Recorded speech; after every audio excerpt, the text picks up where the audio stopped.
Hello, everyone. Welcome to the River Falls Public Library for the Autumn Leaves poetry reading with Thomas R. Smith. I wanted to make a couple brief announcements about some upcoming library events.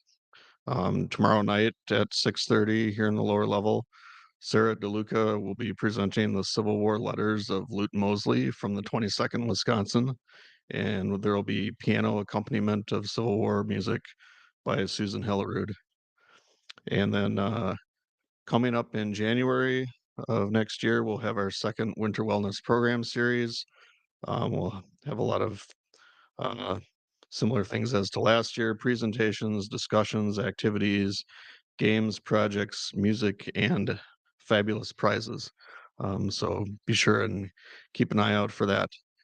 Um, and now, without any further ado, Thomas R. Smith. Thanks, John. Thank you. Thank you. Okay. So I know I've got this big pile of books here, but I'm actually just going to read 12 poems. So about two from each. Um, and then we'll open it up to those who signed up on the sheet. Okay. All right. So welcome. I frequently will start a poetry reading with a poem by somebody else, just to honor poetry itself and to honor the poets that I admire. Can you hear me all right? Oh, okay, good. I want to start this one with a poem by the late Stillwater area poet Sue Reed Krause. She wrote one book called One Black Shoe, which is basically built around the tragedy of her daughter Laura's fatal fall from the Arcola Bridge up on St. Croix, north of Stillwater. It's a heartrending book, and she's a fantastic poet. She just died in October, so I'm reading this in tribute to her. But I'm also I'm also reading it as a tribute to the three young women who've tragically died up at UWRF in the last month or so. Their names are Jasmine and Isabella and Sabrina. So I'm thinking of them too. So this is a poem by Sue Reed Krause. It's called Gravel. Doves descend onto the shoulder of a sun-slick roadside where gravel has been swept after providing grit for the icy streets. The spirited wind hums through their wings in delighted gasps. They scratch the damp earth for the choicest chips of gravel and consume them to grind the seed in their gullets. How lovely to be that bit of earth's bone. Please don't waste my ashes in the sea, or scatter them in some soft forest, or seal them in a cloisonné urn. Spread me on the slippery streets. Let my fragments carry the, let my fragments warm the ice and steady the cars carrying children. Let me nourish the peaceful birds returning north on the gentle current. If they must swallow broken stones to survive, let it be me. That's Sue Reed Krause. Big loss to us in poetry. Okay.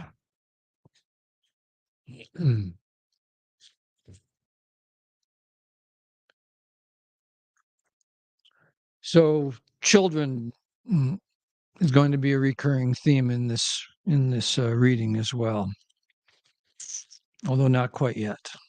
This is a poem from right here in River Falls about this time of year. It's called Geese Maneuvers. It's a prose poem.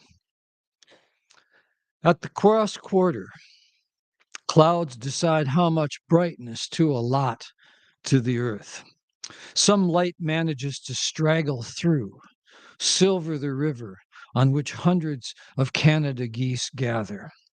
Each is a dark Arthurian craft magicked here by the primordial imagination of the universe. They are in a state of dynamic flow. One moment their slender, proud silhouettes rest at anchor, then become a field in motion toward a common point. From relative calm, and agitation builds. From quiet, a surround of voices, noisy as a canyon full of barking dogs. All face in the same direction. Until given some crucial signal, their clamor rises to a furious pitch, and they cyclone upward, tearing off pieces of the river with their wings and feet. Squadrons appear to rehearse migratory protocols, flock downstream, only to circle back again to the settling water. It's a mystery who commands these maneuvers and how others know to join in. I'm ready. Me too. I'm in. Let's go. It can be hypnotic, this surging energy, rhythmic as the breathing of an immense lung. We could stand all day and watch their comings and goings, tumultuous departures and returns to the endlessly accommodating river. Okay. So, my wife, Krista, about 4 years ago this Christmas, had a serious stroke and put her at United Hospital and in rehab at Courage Kenny up there for a while. She was there for 44 days. I practically lived there. It was my home away from home. We were just up there today, as a matter of fact, just for an annual checkup. And she's great. She's fine. But it made me think of this poem. It's called 44 Days.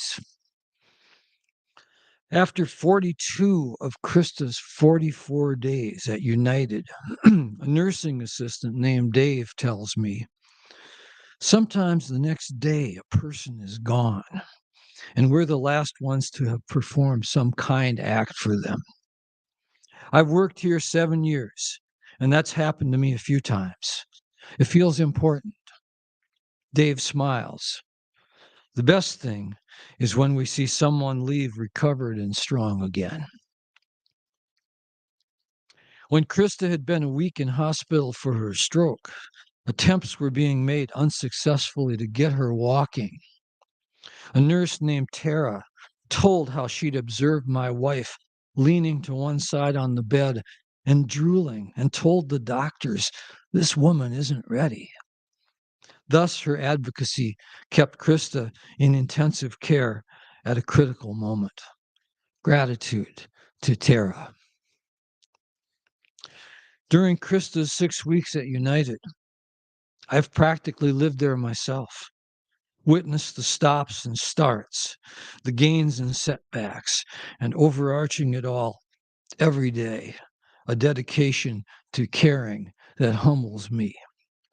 No one would choose to be in the hospital, yet I'm certain there are few places on this earth where one can get as close to heaven. Okay, 44 days. Oh, that was a long time. I'm going to read a new poem. Actually, I got a couple new poems here. I know we're approaching Thanksgiving, but I think I've got some unfinished business with Halloween, and maybe the cross quarter and All Saints, All Souls. So this is a really new poem. It's called A Sunday Evening in November. I think of the milkweed floss I saw today, snarled in the bones of the burdock by the shore, like a platinum-haired actress being carried off by Boris Karloff.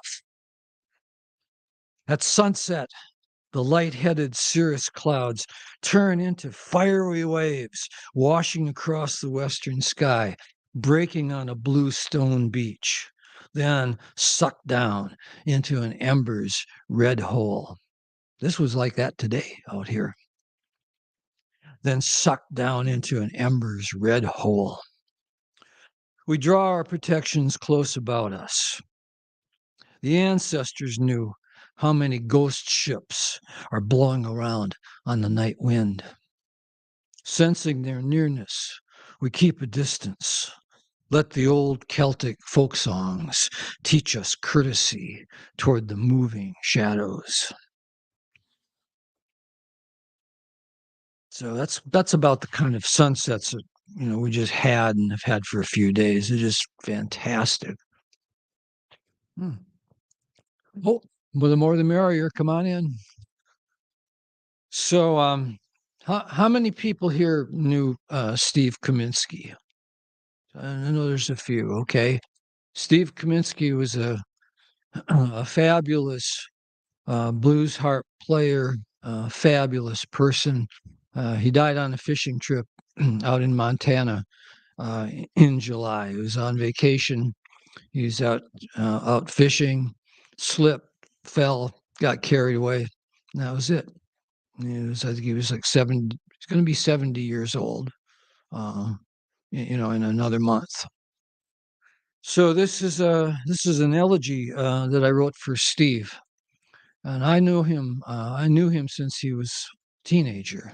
We from times that we were bumming around River Falls in the late '60s and early '70s. So this poem reflects that history.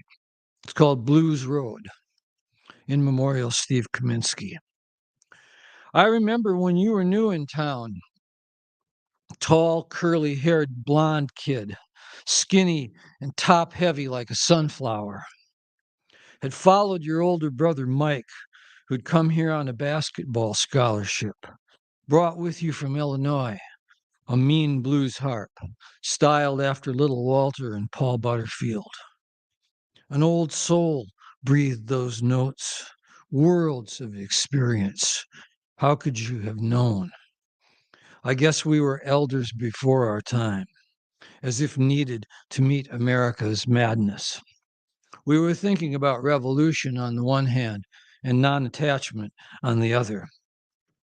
This is a quote. He's more spiritually intelligent than any of us, David Roos said. And yes, I believe that was true.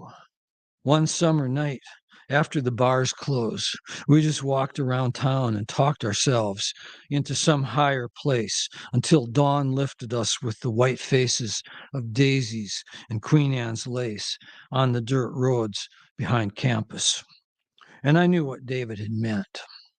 In those years, we came and went, but you stayed, endured, overcame, quit the bar scene, dropped anchor in the warm harbor of AA, married, had kids, a drywall business, kept playing the harp, had about you a kind of knowing calm. Remember how we played 500 miles for John Podvin in hospice, and then again at his funeral? Lord, I can't go home this way. John loved music, maybe even more than we did. I can still see him sit bolt upright in bed, nodding along to guitar and harp with his sad grin. Now you've followed John down the blues road. Oh, many more than 500 miles. Dear friend, on that day, were you rested? Were you easy among those you loved most? Was that day everything you'd hoped for? Did you feel the big sky open inside yourself before setting foot in that river? Steve Kaminsky. Okay.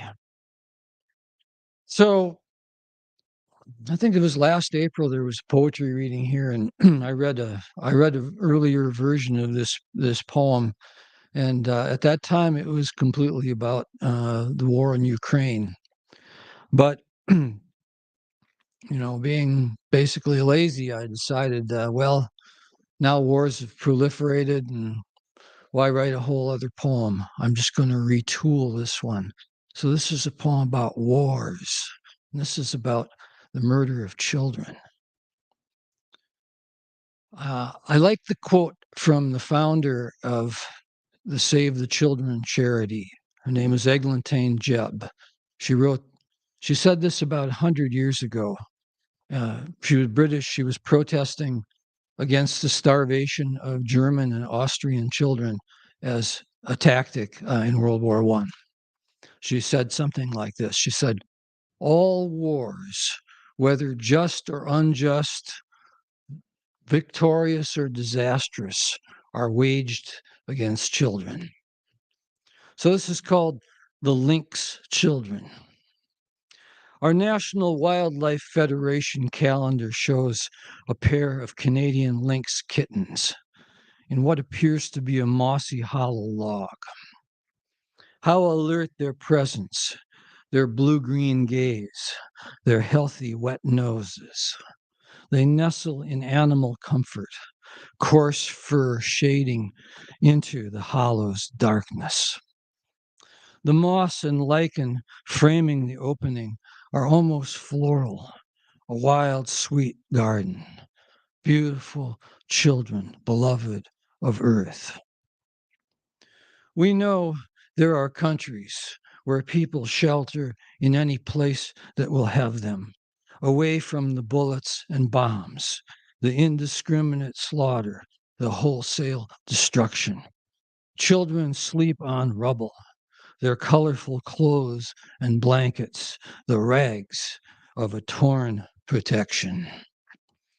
After a lifetime under the permanent war economy, I should be more skilled at writing against the evil madness that targets hospitals, schools, and nuclear reactors in its lust for dominance.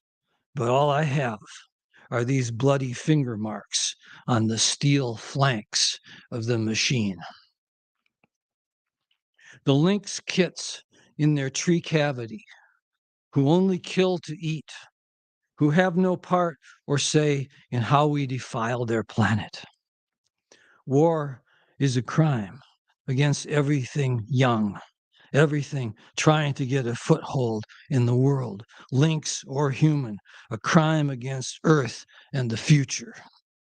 Money and weapons corrupt our basic sympathy for the innocent and reduce our God to a mirror image of ourselves, whose worship demands of us no sacrifice, but our honor. If they ask me whose side I'm on, I'll tell them I am on the side of the children. I am on the side of the animals and plants. I am on the side of Earth.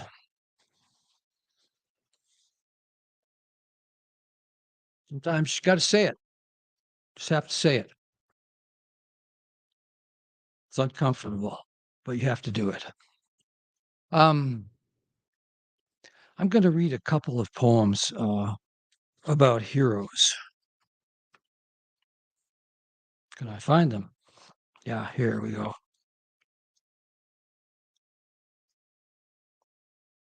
This is called The Clown of Aleppo. And this is another bombing, another very nasty bombing situation scenario, another hell on earth, another one before Gaza. This is Syria. Syria, another hell on earth. It's called The Clown of Aleppo. Anas al-Basha, dressed as a clown to cheer the children who'd lost parents in the endless, brutal siege by Russian and pro-government forces. He stayed behind in the half-razed city while his parents escaped to the country, sent them the salary earned from his charity. He was 24 years old. Anas al-Basha. I read that you've been repaid for your generosity with death. You did more good in your 24 years than most of us do in 70. I'll spare you the odium of further comparisons with the self-serving of our nation. Instead, I'll pray for your wife of 2 months, still trapped in Aleppo, and offer prayers for your soul, which must rest lightly in the hand of heaven, as all clowns do. Jesus, too, was a clown, a fool in the eyes of the world. Evil times in which a darkness inside us has risen up to undo creation. We pray for the courage to love and laughingly fight for the children, as you did, clown of Aleppo. Okay. All right. By the way, I've got a few of my books, a couple of my later books here for sale. And if anybody buys them, every cent from that purchase is going to be donated to Doctors Without Borders, because they're one of the organizations that are doing essential humanitarian work in these places on Earth. So I'll have a few books out here. If you want them, they're yours. All right. So shifting gears here a little bit. I was talking about heroes. You know, one of the great things about poetry is, writing poetry is, you can celebrate your heroes in your poems, and you can tell other people what you see, as true greatness. And it's a good thing for your soul to do that. So last year on March 12th, it was the 100th anniversary of the Beat writer Jack Kerouac's birthday. And I'd been reading Jack Kerouac since I was a teenager. I thought it was time I write a poem in celebration of Jack Kerouac. There's a little interesting factoid embedded in this poem. I had a girlfriend from St. Petersburg, Florida. Her dad was a social worker, and he actually drank with Kerouac in Kerouac's last days in St. Petersburg. So I was about 2 or 3 degrees of separation from Jack Kerouac for the only time in my life.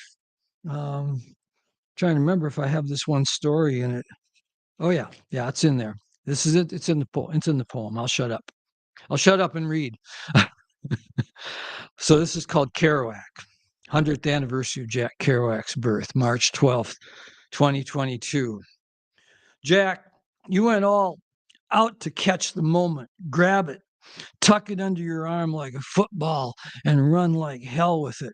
There was no one in the field to lay a finger on you. You never found a home out there in all those desolations.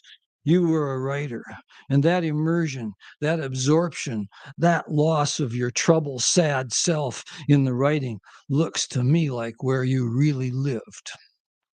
It's for sure where you live now, 53 years after you departed into that great vortex of St. Petersburg. All the psychics say is wired with the energy of so much leaving.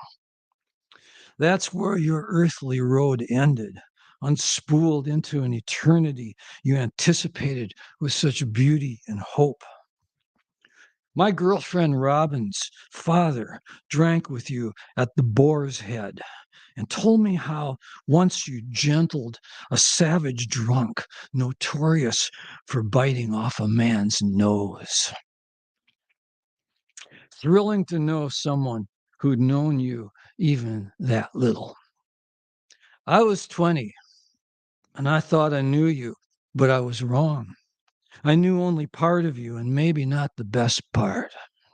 Yes, you were a storyteller, but you were also the observer, the rememberer, the detailer, the describer, the recorder, the lover, the griever, the praiser, the seer, the hearer, the prayer, the player, the meaning always subsumed by the sound you were after, a single long note you wanted to blow. Spontaneous, you caught the rhythm, the cadence, the beat. You improvised with the best of them until you finally blew out of this world altogether. All those frantic nights typing what you thought was a roman fleuve, you were actually carving a mountain, like those intricate Chinese jades, big enough to contain your immense exuberance, tenderness, and loss.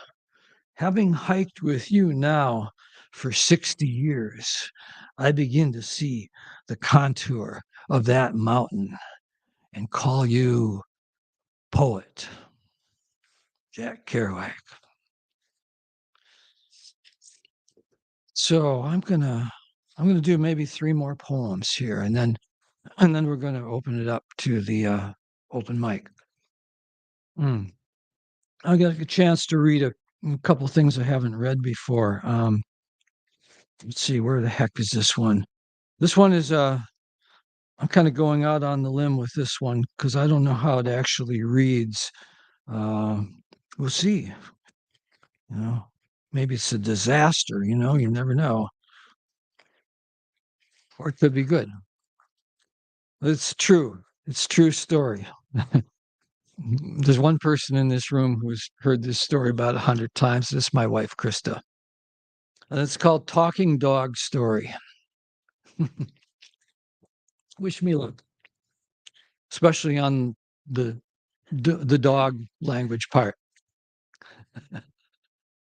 Talking Dog Story. Once on my job, delivering low income weatherization supplies for the county in the western suburbs, I met an old woman who claimed she'd trained her dog to speak the sentence, "I want to go out." I said, "Really? I'd love to hear that." I can't remember much about the woman except that she was small and wizened and probably very hungry for company, left by the death of her husband to her fancies. I thought, too long.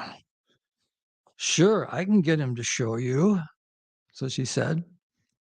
The dog, short haired and thin limbed, maybe a greyhound or whippet, and even skinnier than the woman, seemed to be waiting for its cue.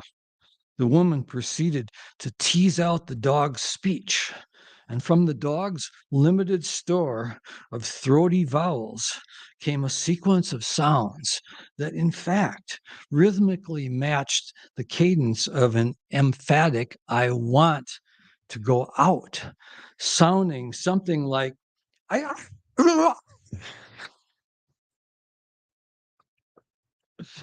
Hoarse and painful as the scrape of a wiper on a dry windshield, but still a pretty good iamb and anapest separated by a brief caesura, which the dog, with obvious effort and eagerness to please, repeated 3 or 4 times while standing on its hind legs like a tiny circus performer.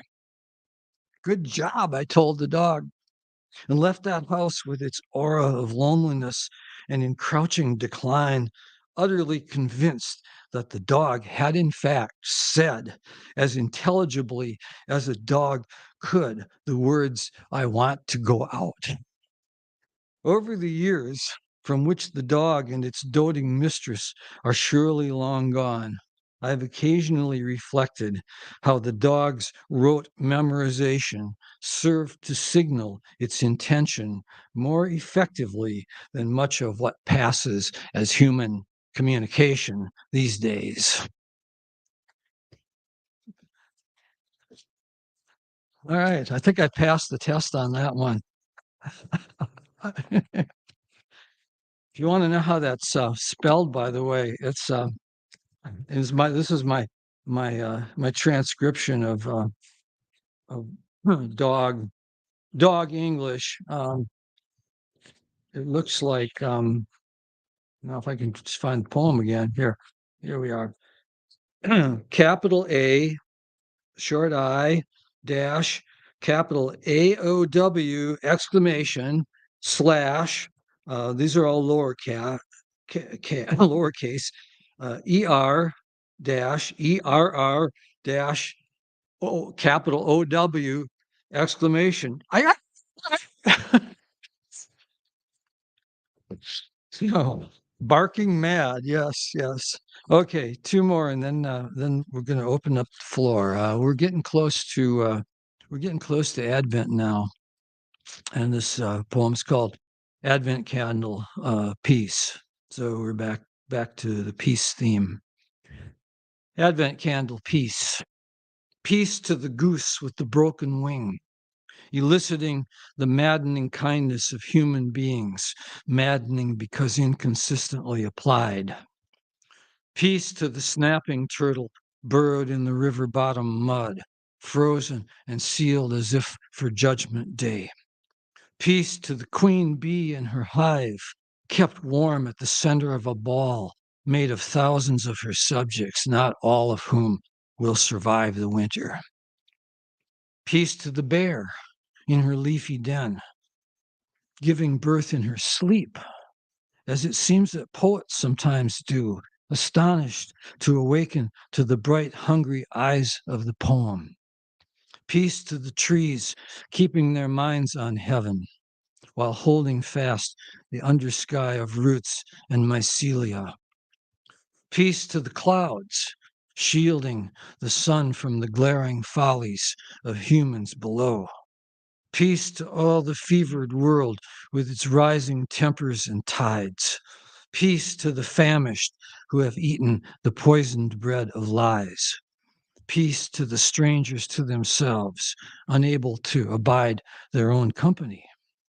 Peace to those from whom everything has been stripped, who shiver in fear of the coming winter, having never recovered from the last. Peace to those who live in dread of the picture the puzzle pieces of dusk are assembling. Peace to those whom anger and shame keep awake through the long night, fighting the reckoning that collapses the day. Peace to the one who lights a single candle, hoping its heat is enough to keep him alive while help is on the way. Peace to those who wait patiently and impatiently for a new song to be born in the silence. So I'm going to read one more here. And you remember when I started, I read a poem by the Stillwater poet Sue Reed Krause, who passed away in early October.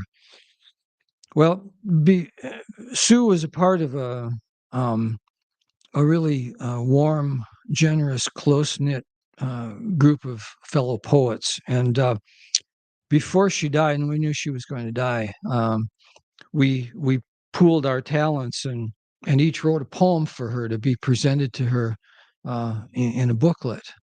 The idea was to write about something that we knew would please her. So it wasn't particularly supposed to be a goodbye or a mourning mourning poem, but it was more a gift of pleasure if we could deliver such at a time when she was already in hospice. So I'm going to read you the one that I read for her. It's in 3 parts. It's called Dodder. And I'm not talking about doddering old fools. Anybody here know what the plant dodder is? Any ever heard of this? It's kind of a spaghetti-like parasitic plant. It attaches itself to living plants and then starts to inject little things called Housatoria into them and starts sucking out their sap and their juices. And it eventually, gets so dependent on the host plant that it detaches itself from the earth. So it's just completely attached to the plant. So Sue was the person who pointed this out to me and educated me about what dodder was. We saw some at the base of the Maple Street Bridge one time when there was a lot of storm rack kind of buffed up against the pilings of the bridge. She says, "Oh, that's dodder." Well, when we were kind of brainstorming this book, I found a bunch of dodder out on the South Fork, just behind the amphitheater on campus. I don't know what kind of shape it's in now, but in September it was still looking pretty looking pretty spaghetti-like. So I wrote this poem just to please her. And she was a great lover of scientific and technical language. And I looked up on Wikipedia Dodder, and I found all of these kind of old folk names for her that were just fantastic. So the second part of the poem is just a list of those, so sandwiched in between kind of my own words. So it's called Dodder for Sue. Remember, below that bridge jammed with storm rack, how delighted you were with our find? Dodder, you exclaimed. That's Dodder. What could be odder than Dodder, which loses its roots when attached to a host plant, casts a loose orange net over its capture? Today by the river, I saw a brush so thickly wound with dodder it looked like forkfuls of some devilish spaghetti. A comparison putting me squarely in the tradition of those folk botanists who bestowed on dodder names of such wild panache. I can only hope that reading them will make you smile at their found poetry.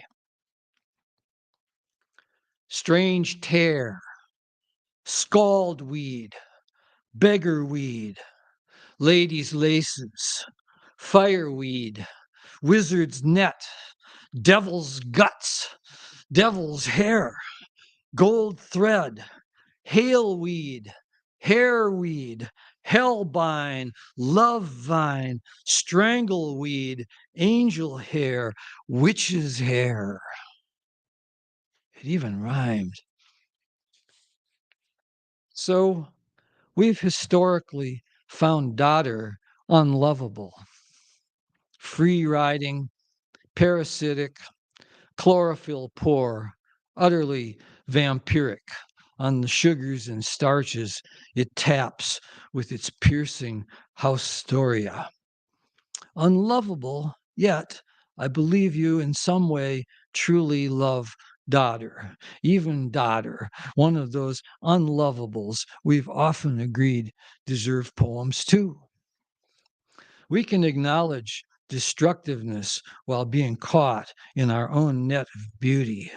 The language we both love throws over things. That love of language, more than anything, perhaps the secret of our poets' hearts' impractical devotion to this world. So thank you for coming out and listening. All right. So I think John, you're gonna take over calling the other poets. Okay. All right, forgive me as I struggle to decipher some of the handwriting here. Um, first is Bay. Does that sound right? Barry, there we go. All right.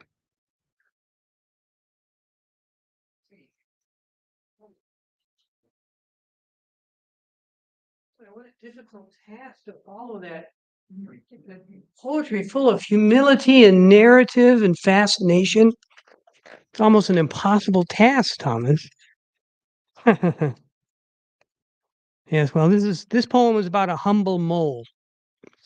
When I resist the epitome of a day, so much like any other day that is routine, I consider the way a humble mole would be ignorant of the blossom of the autumn leaves above, the earth impossible to disobey, nature so designed as to hide away and delve in the soil with nothing to love except the taste of the grubs and slugs he comes across to gobble. As a mole would not have a clue of what the breeze and the leaves would be. It would only know the grit of little stones. And even if it should break the ground to emerge in the air, the mole, with its tingly whiskers, could make no sense of the drama of the sky, could form no opinion of the sun as good, would not appreciate how apropos its wiggly body, its claws, its heart, so designated in purpose that it would determine its energy, as it should, only to diligently dig below the infinitude of the galaxies. In the doldrums of an ordinary day, I may compare myself with a mole, blind to realities or fantasies. Beyond the befuddlement of ennui, the whole of the soul doesn't know the whole.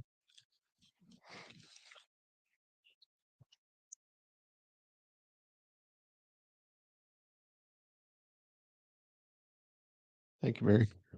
Let's see. Randy Hubbard.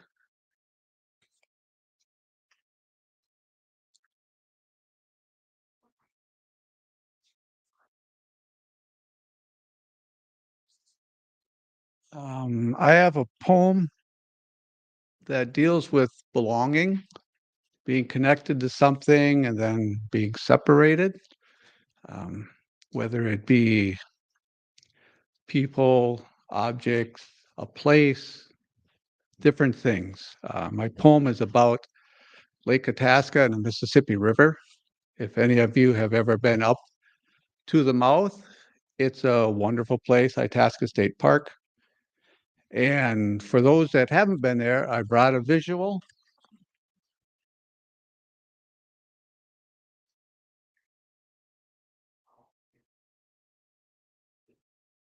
The name of my poem is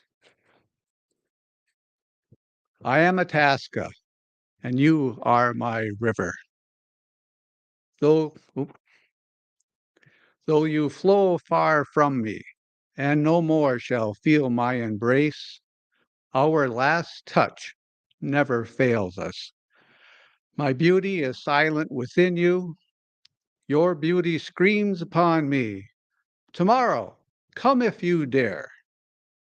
We are of one love, of one heart, one spirit, one life. Share the deepest pain of separation. We cannot, for we are of the same completeness. Loathly shards cut us. We shall hear none of it. We shall always be one, always together. I am Itasca, and you are my river.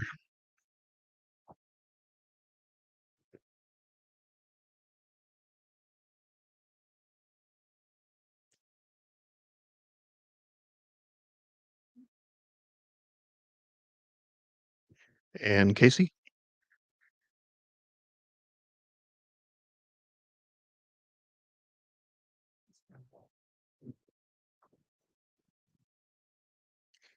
Does everybody like old cars?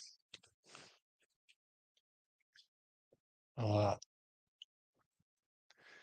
so this one's called an ode to the classic beater. Or I can't tell you anything you don't already know, Dad. Here it goes. It was not the dead Pinto, you corrected me, but the Ford Galaxy, where my first friend in the world and I played Dukes of Hazzard. One of us driving wildly, the other jumping out of the window to escape or to capture fate. The great thing about a dead car is you can put pedal to the metal, dent the hood, leave the windows down in the rain. No grown-ups will complain. Speaking of the dead ones in our yard, there was that old pickup truck, the International, purchased for $275, you said, and it ran another 20 years, always ready to be resurrected when the latest family car died. Put a battery in it and ride. The pinnacle of your old adage, a bad car dies on the road. A good car dies at home. And in my mind, there it still sits, becoming part of the hill. Then there was the Studebaker truck from our old neighbor Howard, and the travel all pieced together by Uncle Michael. The series of Buicks from Grandpa, starting with the Green Regal. What an old beater. But at least it had a heater. Unlike my Dodge Omni, which nearly froze that girl I took on a date to the movie theater.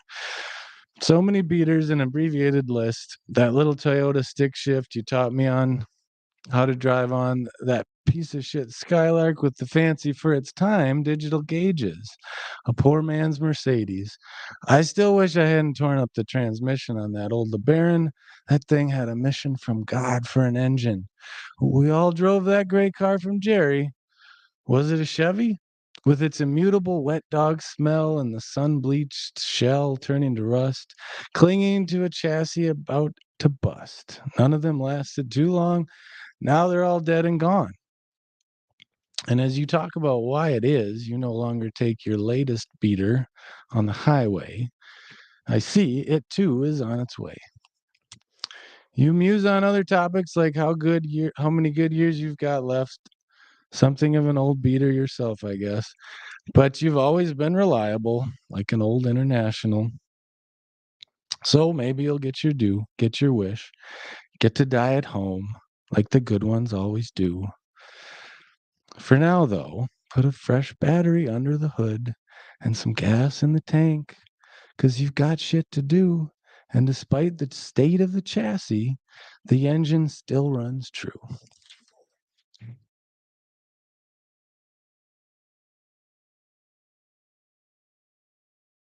And Augie?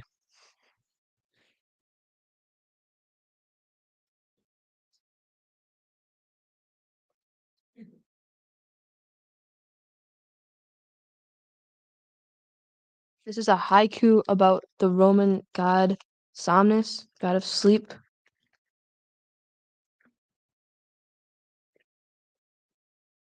Somnus, god of sleep, lives in a house with no doors and 1,000 suns.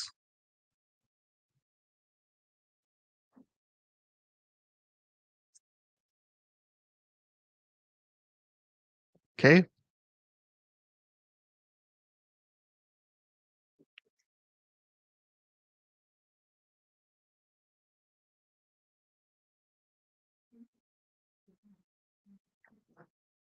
Um, oops.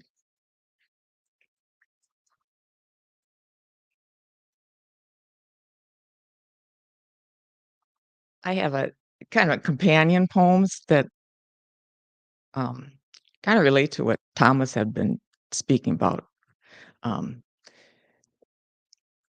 with one of his poems. Um, okay, I'll read the first one, then kind of explain the second one. This is called Let Us Aspire to the Humility of Birds. A bird feeder shaped like an arc rests on the cement patio, surrounded by a sea of snow. A flicker is at the feeder, room for only one as large as he. A little nuthatch bounces down the bricks of the house 5 feet away. He eyes the flicker, pecking at the trough full of seeds. He eyes the seeds sitting in the trough. The flicker, full, flies off. The nuthatch quickly takes its place, grabs a sunflower morsel, and darts into a nearby tree. The plump juncos move in, hop and bop about, and eat the spillage around the feeder. I have seen a cardinal and a chickadee feast side by side. And this next one is called Unthinkable. And this was actually written on February 24th, 2022, the day Putin attacked Ukraine. Unthinkable. The Juncos are making me angry. There's a bully at the feeder, chasing away its own tribe that try to peck at the seeds nearby. Let the others eat, you tyrant. There's more than enough. But the Junco jerks its body around abruptly, moves threateningly towards his comrades, and hops around the feeder, completely clearing the perimeter. I know that when the pushy, power hungry bird leaves, another will claim its spot and make sure it gets its fill first. I want to throw open the door, shout, chase them all away, and kick the feeder into the snow.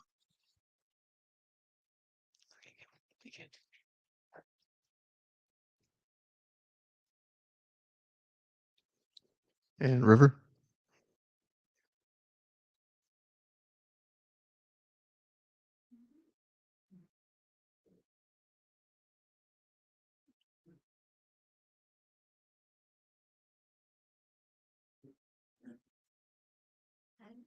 be seen. Do you want?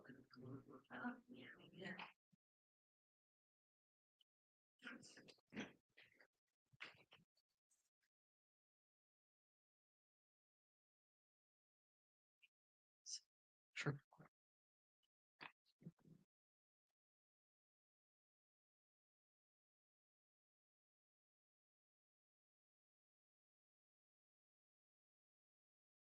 Oh, I had to take these off. Do you want me to hold them? Or Huh? do you want me to hold them? Sure, that'd be great. Thank you. It's kind of funny when you gotta take your glasses off so you can read. This is a poem about the Boundary Waters. It's one of my favorite places that I used to go to. And it's the last place that you can go in before Canada on the North Shore. It's called Lady of the Loons. One push and we're off on a journey of feathers and stone.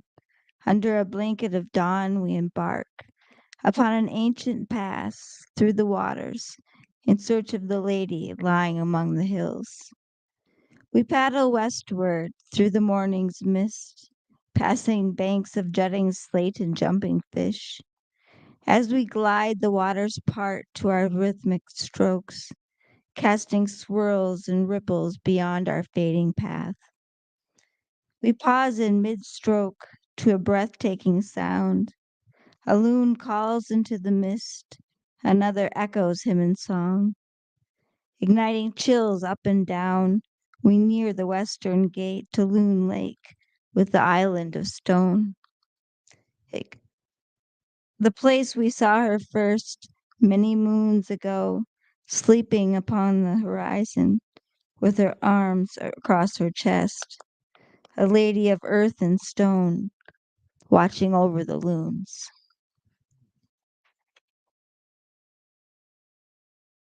Thank you. Yes. Thank you so much.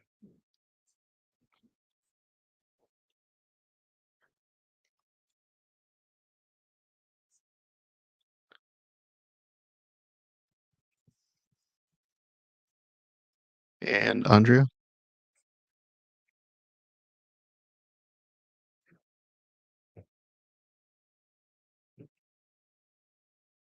Hi. I didn't realize it was open mic tonight. I haven't been to this event before, but I do have a poem on my phone. And I wrote this a month ago when I was up in Grand Marais hiking with a group of people. And the last day was sitting in a coffee shop, observing someone. If I am a widow one day, I will call her to mind. At the Lake Superior Breakfast Diner, an elderly lady sits alone in a window booth. At the Lake Superior Breakfast Diner, I sit at a table facing her right shoulder. As I linger over breakfast, I observe her without her knowing. She sips from a thick mug the waitress keeps filling with coffee. A glass of ice water, untouched, is positioned near the window. She appears in no hurry. She appears lost in thought, as if her mind travels far, far over the blinding lake. She appears self-composed. I notice her silver hair, violet fleece jacket, faded denim trousers. Everything about her is quiet, quiet like the pause after a symphony's last note. As she readies to leave, she turns her head. For a moment, our eyes meet. I resist a smile, resist familiarity. She slips out of the booth and walks outdoors. Through the window, I watch her step into a small blue pickup truck. She starts up the engine and drives away on the old town road, a well-used road that heads toward the breakwater at the harbor. Like her face, the vast lake is calm.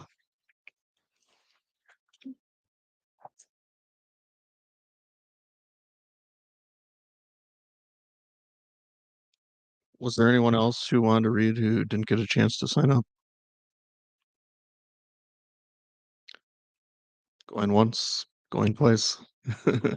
All right, I think we will call it an evening then. Thank you to Thomas for coming out and being the headliner, and thanks to everyone who read something. Couldn't have these events without your participation, so we'll probably do another one in April for National Poetry Month in 2024. So once again, thanks everybody.